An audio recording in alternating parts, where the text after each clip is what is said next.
The Israelites were not confused and did not sin by worshipping Baal. Did you know that? Join us, and we will uncover it together.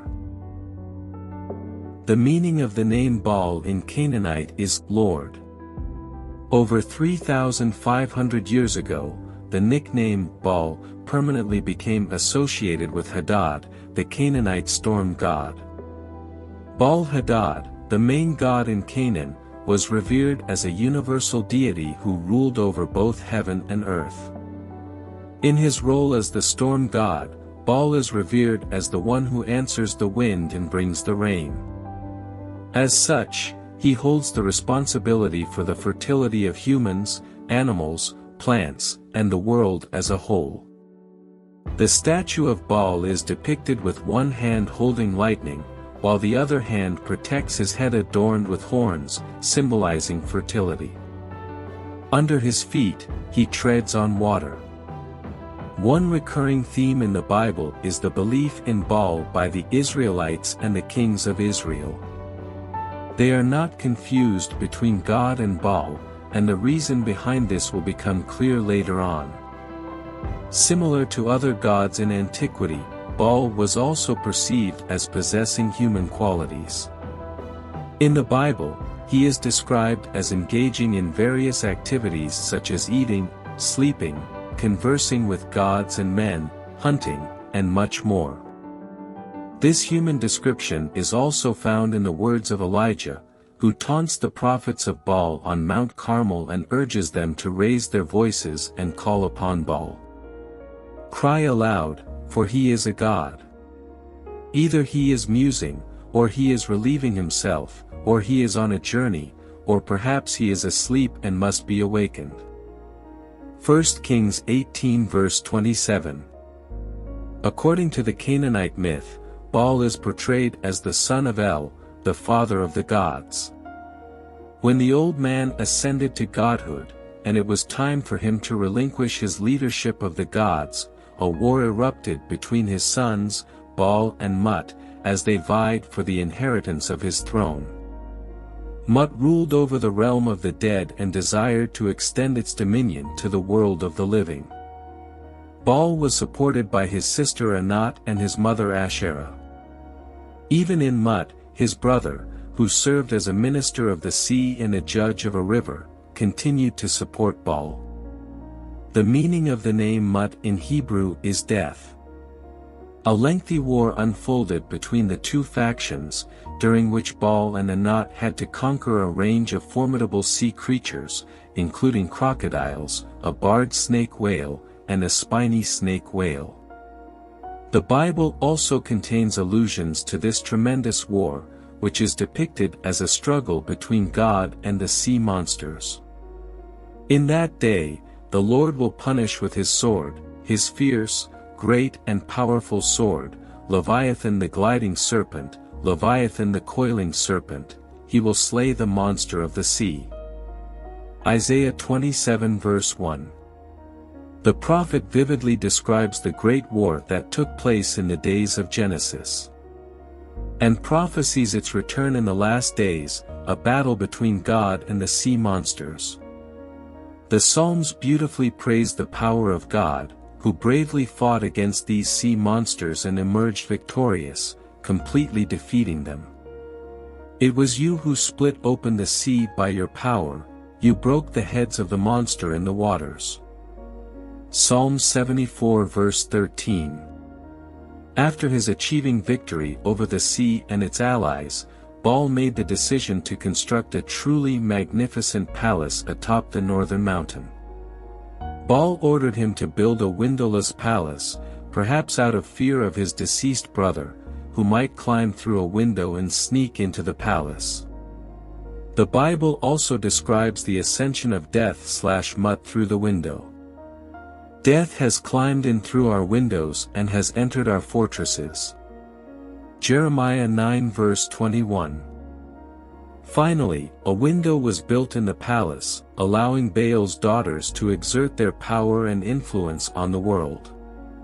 However, the battle for the leadership of the gods is far from over. At some point during the war, Baal met its demise at the hands of death. The world slowly began to dry up without rain and dew. Then the gods came to realize the essence of Baal's rule over the world. The powerful goddess Mot descended to the underworld, fearlessly battled death, and successfully resurrected Baal. As a result, Baal ascended to reign over both gods and men. The cult of Baal bore similarities to the other cults in Canaan. Humans built altars and temples in his honor, sacrificed to him, and even named their children after him, such as Ethbaal and Jerubbaal. They believed in his power and called on him for help. According to the account in 1 Kings 18, it seems that the priests of Baal and his prophets engaged in dancing around the altar, prophesying out of ecstasy by spewing blood, and calling upon their god to demonstrate his power to the onlookers. So they took the bull given them and prepared it. Then they called on the name of Baal from morning till noon. "Baal, answer us," they shouted. But there was no response, no one answered. And they danced around the altar they had made. Midday passed, and they continued their frantic prophesying until the time for the evening sacrifice. But there was no response, no one answered, no one paid attention. 1 Kings 18 verses 26 and 29. According to the Bible, the worship of Baal began among the Israelites during their time in the desert. The Israelites joined the daughters of Moab and worshipped Baal Peor together. Moses issued a command to the judges of Israel. So Moses said to Israel's judges, "Each of you must put to death those of your people who have yoked themselves to the Baal of Peor." Numbers 25:5. As a consequence of worship for Baal, God brought upon the people a devastating plague, resulting in the loss of 24,000 lives. During the occupation and settlement in Canaan, certain aspects of Canaanite worship were adopted and integrated into the worship of God. Living under the subjugation of the Canaanite population led many Israelites to adopt their worship practices. We can see evidence of this in the descriptions of the period of the judges. For instance, Yosh, the father of the judge Gideon, is named after God. Yosh equals Yehosh, yet there is an altar to Baal in his house. Additionally, Gideon himself is also known as Jerubbaal. During the reign of Gideon, the people worshipped Baal. No sooner had Gideon died than the Israelites again prostituted themselves to the Baals.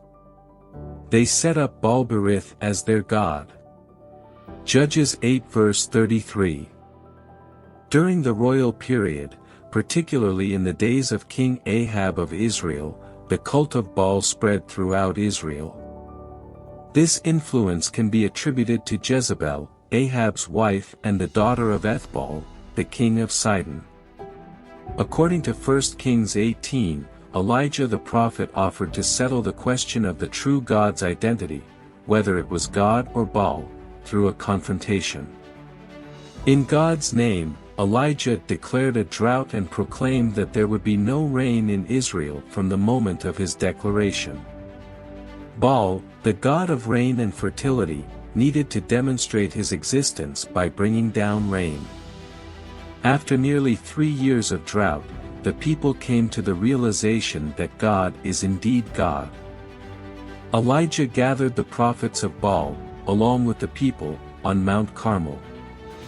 With great conviction, he denounced the combination of Baal worship with the worship of God.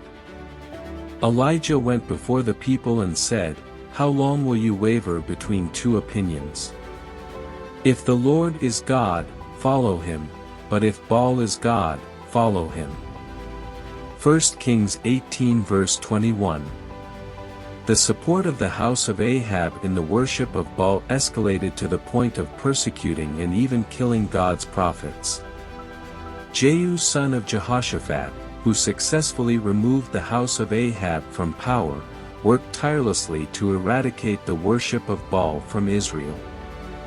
However, even 100 years later, the prophets of Israel continued to voice their opposition to the merging of Baal worship with the worship of God.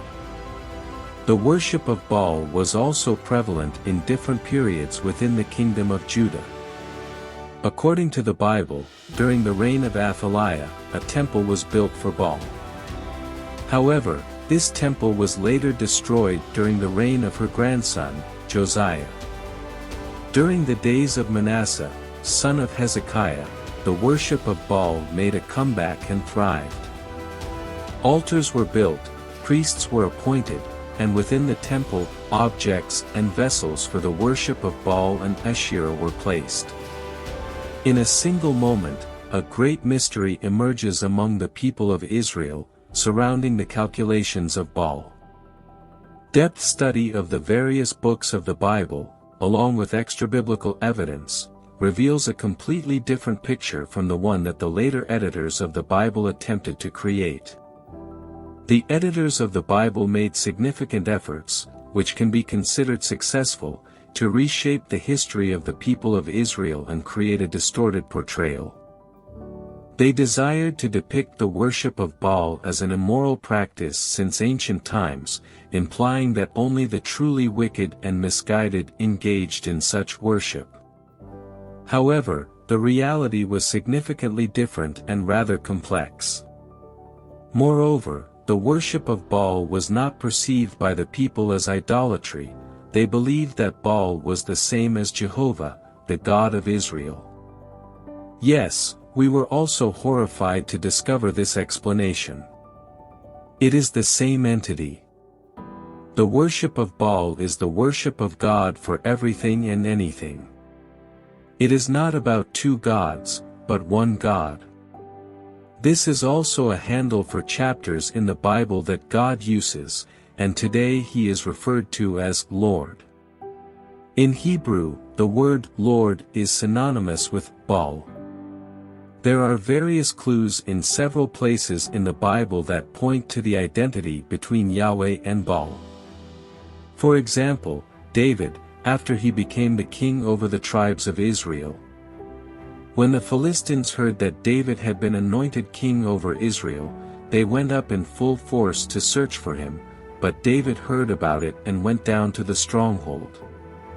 Now the Philistines had come and spread out in the valley of Rephaim, so David inquired of the Lord, "Shall I go and attack the Philistines? Will you deliver them into my hands?" The Lord answered him, "Go, for I will surely deliver the Philistines into your hands." So David went to Baal Perazim, and there he defeated them. He said, "As waters break out, the Lord has broken out against my enemies before me." So that place was called Baal Perazim. The Philistines abandoned their idols there, and David and his men carried them off. 2 Samuel 5 verses 17 to 21. After the victory in battle, David triumphantly called out the name of the battlefield, Baal Perazim. Did David, who was chosen by God, show such great kindness and not just a little insolence, and dedicate the victory to Baal?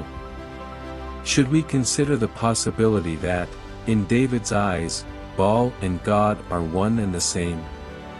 Could it be that these names are synonymous? Another verse that identifies God with Baal can be found in the book of Hosea. "In that day, declares the Lord, you will call me, my husband, you will no longer call me, my master. I will remove the names of the Baals from her lips, no longer will their names be invoked." Hosea 2 verses 16 to 17. God is referred to as Baal, but in the future, he will be called my husband, symbolizing the deep connection between Israel and their God. Another parallel between God and Baal, at least in the eyes of the people, can be found in the story of Elijah in Carmel. In Elijah's words to the people, the identity between Baal and Jehovah is clearly emphasized. Elijah went before the people and said, how long will you waver between two opinions? If the Lord is God, follow him, but if Baal is God, follow him. 1 Kings 18 verse 21. The study of names further supports the recognition of Baal as a legitimate deity among the people of Israel. Both personal names and place names. In both the Bible and outside of it, there are many names that include the element Baal. Thus, the son of King Saul. No was the father of Kish, Kish the father of Saul, and Saul the father of Jonathan, Malchishua, Abinadab and Eshbaal. 1 Chronicles 8 verse 33. Shaul's grandson is also named after the husband. The son of Jonathan, Merib-Baal, who was the father of Micah. 1 Chronicles 9 verse 40. Whereas Shaul's grandfather's brother is simply called Baal. And his firstborn son was Abdon, followed by Zur, Kish, Baal, Ner, Nadab. 1 Chronicles 9 verse 36. Surprisingly, even David's son was named after the Baal. Elishama, Beliada and Eliphalet. 1 Chronicles 14 verse 7. One of the most prominent examples is Gideon. So because Gideon broke down Baal's altar, they gave him the name Jerubbaal that day, saying, "Let Baal contend with him." Judges 6 verse 32. This verse explains the significance of one of Israel's saviors being named after Baal. Gideon is an alternative name given to him by the editor of the Book of Judges in order to distance Baal from Israel. During the reign of Josiah, the grandson of Manasseh, a thorough ritual reform was implemented. As part of this reform, every trace and recollection of Baal worship was completely eradicated. The king ordered Hilkiah the high priest, the priests next in rank and the doorkeepers to remove from the temple of the Lord all the articles made for Baal and Asherah and all the starry hosts. He burned them outside Jerusalem in the fields of the Kidron Valley and took the ashes to Bethel. He did away with the idolatrous priests appointed by the kings of Judah to burn incense on the high places of the towns of Judah and on those around Jerusalem, those who burned incense to Baal, to the sun and moon, to the constellations and to all the starry hosts. 2 Kings 23 verses 4-5. Josiah, who appeared to be the only one who understood the significance, carried out the reformation that resulted in the decline of faith in Baal. The only one who understood the meaning of the words, "You shall not create any statues or images." Consequently, worship of Baal stopped existing with the Babylonian exile. And no more, mentioned again in the Bible. We hope you learned something new today. If you did, give this video a like and share it with your friends. You can share with us what you know by leaving a comment below. And don't forget to subscribe to our channel for more informative and entertaining content. Thank you so much and see you next time.